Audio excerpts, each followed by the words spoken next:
Драга ќерко, не сум те видел, а веќе си ми најдобар другар. Го чекам денот кога ќе се родиш, ќе црпам секогаш од тој среќен бунар, дури и кога животот е бура. Но прво да те навратам на една случка. Датумот е 4.4, а часот е 6:44. 2022, реков ќе е година на нови почетоци. Како најава на крајот на претходната ја запросив твојата мајка, а ти во оваа се појави како круна на љубовта наша, но и самата си принцеза. Мајка ти ме разбуди и ми ја соопшти веста. Плачевме, се смеевме, држејќи се за рака се молевме за тебе. Не си свесна за прекрасните работи кои што Бог ги има спремно за тебе? Бевме кул, снимевме видео да им кажеме на нашите дека ќе имаат внука. Радосници солзи извира како вулкан. Можно ли е да не знае се уште некоја да го сакаш толку многу?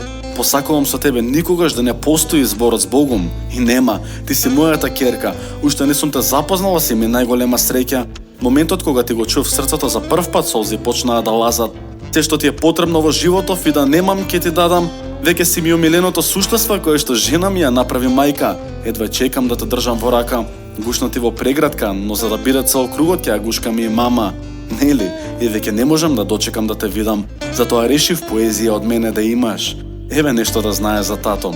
Пишувам поезија бидејќи тука се чувствувам единствено свој. Можам да си искажам колку што има мастело.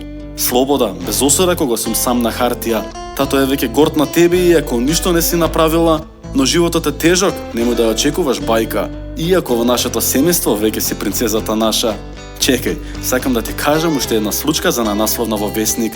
Беше јули 3. Кога пукна балонот и ги видов розевите конфети, траекторијата на мојот живот се помести. Си изгубив во мислите и возбуди и страв има во мене. Еден ден ќе ти раскажуваме со мајка ти во повеќе детали за тој ден. Поради тебе ќе станам татко за прв пат, а веќе страв ми е дека времето ќе помине брзо. Сакам да го впијам секој момент со тебе, ќе те шетам каде сакаш и ќе бидам секогаш до тебе.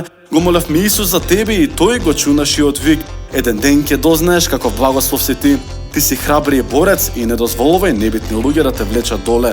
Држи се до Исус секогаш, бидејќи тој ќе те носи над секој проблем. Луѓе ќе сакаат да те повредат, но немој да им враќаш сиуста трулост. Родена се да шириш светлина и да ја носиш Христовата љубов. Помагај им на другите и без да очекуваш ништо назад. А кога ќе ти завртат грб, немој да се разочараш. Ти си моето јагне, но во тебе лежи лавица како лавот во мене. Врату му на Бог назад дупло од тоа што ти дарил во тебе. А верувај, ти си создадена да бидеш лидер. Принцезата е водач, а тоа е твоето име. Но на тоа ти си ќерка на Исус. Затоа секогаш држи се до него блиску. И имам уште толку многу што сакам да ти кажам, но ќе ти раскажувам кога ќе шетаме фатени за рака.